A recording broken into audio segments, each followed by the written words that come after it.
Klimatske nepravde Dunav neće da opere s obzirom da ga trenutno nema. Nije šuma katastrofa, ljudi su katastrofa, reče brat Boka juče. Mazo, šta radiš? Verno čekaš Miku koju đubretari umjesto institucija petkom. Kao prava Slavic girl čutim, Maza je iza i ovo je kesa koju sam našla.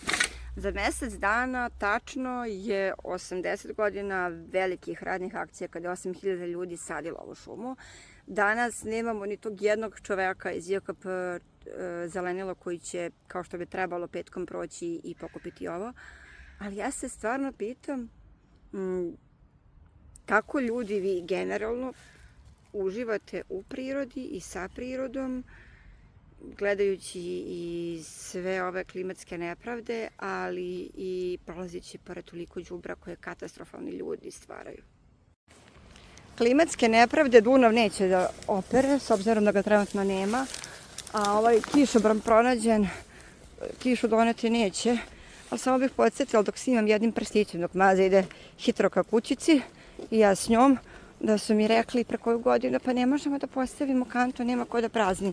Da, naravno, pošto toliko zaposlenih, ne možete da stavite prioritetno ovde sve gde mu je mesto. Hvala. Ali poenta priče je da šta? Ne moramo nekad da imamo komentar osim tuge.